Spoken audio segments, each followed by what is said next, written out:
when hinges creak in doorless chambers, where strange and frightening sounds echo. Yeah, I'm not doing this. That's probably the most cliche way to start a Haunted Mansion video, and if I'm anything, I'm 100% original. Speaking of originality, the Haunted Mansion is one of my favorite original Disney Parks IPs. There you go, back onto the topic of the video. Yeah, it's no secret how much I love Pirates of the Caribbean to a near disturbing degree. I also love its New Orleans Square sister attraction, hosting a wide assortment of ghosts, ghouls, monsters, and mayhem. Many people go to the Disney parks just expecting some dumb fun ride, something to ride and move on to the next ride right after, something to see cool scenery or to do some quick thrills.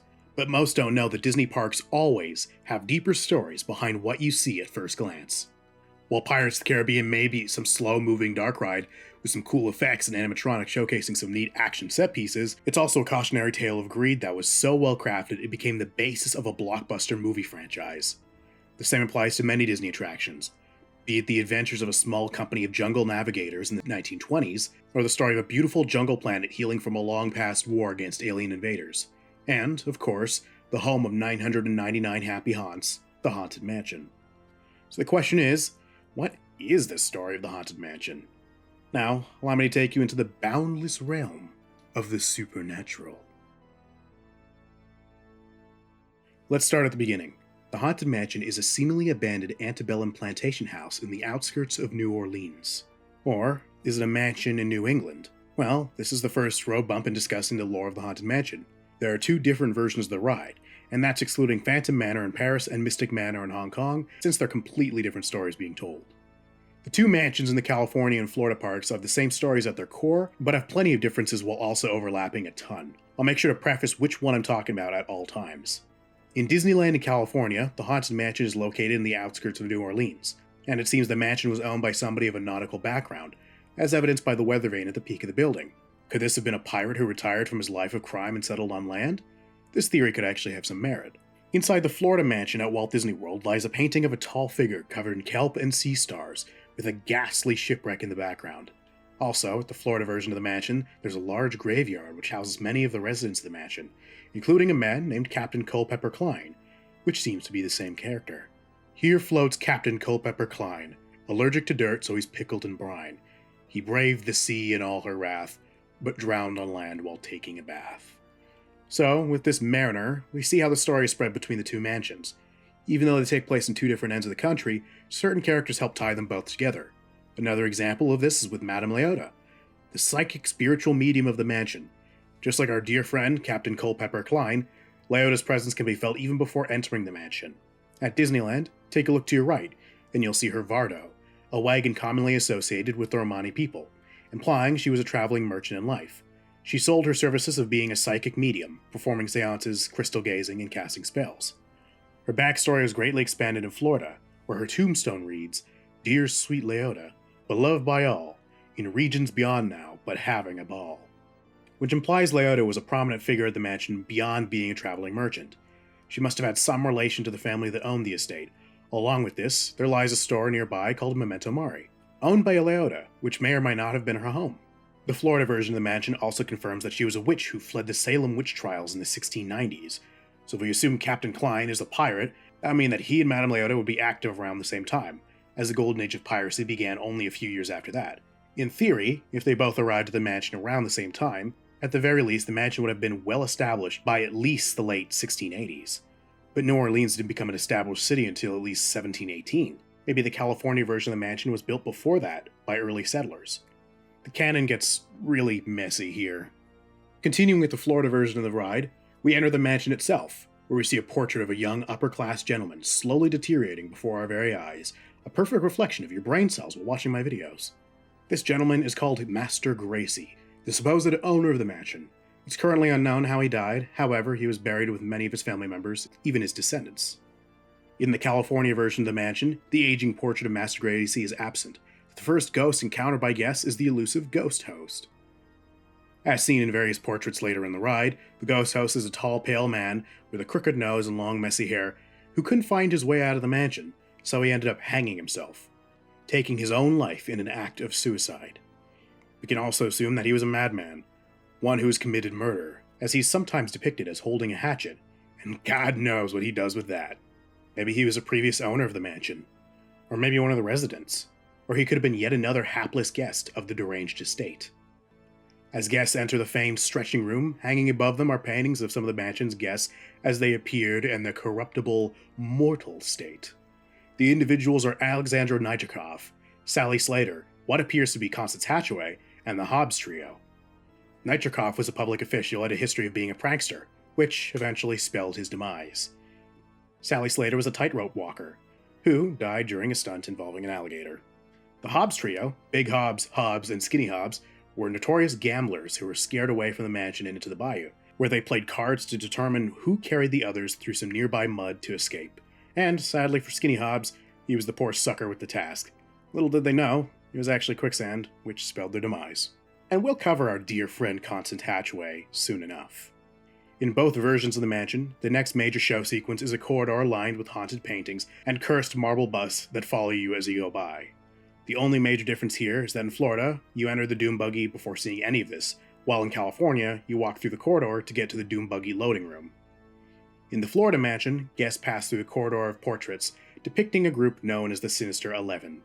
The members include the Seer, Count Dracula, the Sinister Couple, the Witch of Walpurgis, the Ghost Host, Medusa, the Arsonist, Miss April and December, Rasputin, the Manor, and Jack the Ripper. Who these figures are in relation to the history of the mansion remains a mystery. However, some figures are based on real people. Jack the Ripper was a murderer whose crimes I cannot go into great detail with unless I want to get my channel demonetized. And Rasputin was a mystic and holy man who influenced the royal family of the Russian Empire until he was assassinated in 1916. A few of these characters were also based on folklore and literary works, such as Count Dracula and Medusa. Dracula was a vampire descended from Attila the Hun, who preyed on the people living in Transylvania in Romania. Medusa was a beautiful demigoddess who offended Athena with her beauty, so she cursed Medusa by turning her into a gorgon, so any man laid her eyes on her, he would be turned to stone. The rest of the Sinister 11 are original characters, so there isn't much information about them aside from the Ghost Host and Culpeper Klein. After the sequence with the Sinister 11 in Florida, guests pass by the endless hallway and into the conservatory, where a corpse is trying to break free of his coffin. He's dying to meet the guests. He can hardly contain himself. Guests are then sent through the corridor of doors, where all manner of bone-chilling sounds can be heard, everything from demented laughter to screams of terror. In this corridor, guests also see photographs of some of the residents, either pictures of the happy haunts themselves, or post-mortem photography of corpses, which was actually common practice until the 1900s. Again, that's a topic I just won't go into detail here. One of the portraits shown is our dear friend, the Hatbox Ghost. I'll share his story later on, it's a bit complex. After the corridor of doors comes the Seance Circle, where Madame Leota spends her time materializing the happy haunts, so they can assemble for a swinging wake. The ghosts begin to materialize in the ballroom next to the Seance Circle, phasing in and out of the mortal realm. Passing by the grand ballroom, guests enter the attic, where one of the most enigmatic figures of the ride calls her home. Constance Hatchaway, the Black Widow Bride. She's also gone by the name Constance Kane, Constance de Doom, Constance Banks, Constance Harper, and Constance Hightower. She sought one thing above all else: wealth. In order to obtain said wealth, she spent her years using her beauty to her advantage, and she married rich men and decapitated them when they're of no use to her. She married Ambrose Harper, the son of wealthy farmers, Frank Banks, who was a banker, the Marquis de Doom, a foreign diplomat, Reginald Kane, a railroad baron, and George Hightower, a relative to the Society of Explorers and Adventurers member Harrison Hightower III. Her final husband was the owner of the mansion at the time, so Constance, having felt satisfied with the wealth she amassed, decided to settle down in her new mansion. After her eventual death, Constance became one of the many happy haunts residing in the mansion, claiming the attic as her home. After the attic scene in the California version of the mansion, guests passed by the Hatbox Ghost, a character that was part of the ride for its opening day, but disappeared for decades until Imagineering decided to bring him back in 2015. There isn't much information in the Hatbox Ghost in the ride, but in the 2023 Haunted Mansion film, he's actually the central antagonist. Alistair Crump was the young boy whose mother died, then his abusive father, Addison Crump, berated young Alistair for mourning the only person who showed him any love, and eventually Addison disowned Alistair, who spent his life traveling the world and learning dark magic. Eventually, he became a wealthy socialite, and he returned to Louisiana to reclaim the mansion his father once owned upon his mysterious death. Alistair then began to host lavish parties to lure all the people he thought turned his father against him into a trap, and he killed them all in a murder spree. Eventually, his workers decapitated him. His head disappeared into the basement where he stored the bodies of his victims. Years later, when Master Gracie tried to communicate with regions beyond in hopes of summoning the spirit of his deceased wife, he accidentally summoned Alistair. Crump then killed Alistair, and trapped Madame Leota in her crystal ball, and plotted to collect 1,000 souls to perform a ritual, to use his magic without restriction. And through the film, Crump was at 999 happy haunts. But there was always room for 1,000. Returning back to the ride, guests then passed behind the attic and down a set of stairs. They passed by the graveyard caretaker, Silas Crump, and his dog, both looking terrified of the rising spooks. There are plenty of ghosts here, but almost none of them have any discernible backstories, although the 5 singing butts do have their own names. From left to right, we have Rollo Rumpkin, Uncle Theodore, Cousin Algernon, Ned Nubb, and Phineas P. Pock. And finally, we enter the last scene of the ride, the crypt, where we see the most iconic characters of the ride, Phineas, Ezra, and Gus. But these aren't your ordinary happy haunts. They're actually hitchhiking ghosts who travel the world and follow guests home until they decide to return to the mansion. Our final happy haunt is Little Leota, a small ghost haunting the exit of the crypt. It's unknown what she truly is, but she could be a wisp or fairy of Celtic folklore. Some Celtic groups believe that fairies were either spirits of the dead or even demons. Plus, not all depictions of fairies have wings, so it's entirely possible that she's some kind of fairy of death.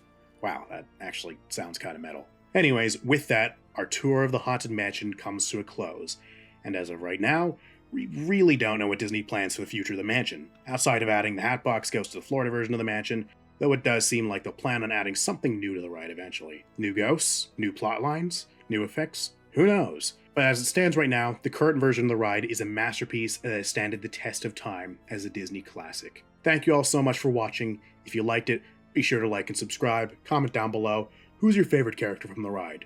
Were you scared of the Haunted Mansion as a kid? Because I sure as hell was. Also, join my Discord server. It's the best place to get a hold of me and talk one-on-one. I always have it open when I'm working, so feel free to stop by and say hi. Also, subscribe to my Patreon page if you can. My videos take a long time to make, so it'd mean the world if you checked out my page, so I can keep creating the best content I can for your viewing pleasure. I also have a merch store if you want to support me, while also getting some sick merch on top of helping me out. All links will be in the description and pinned comment below. Thank you all so much for watching, and I hope you all hurry back. Hurry back.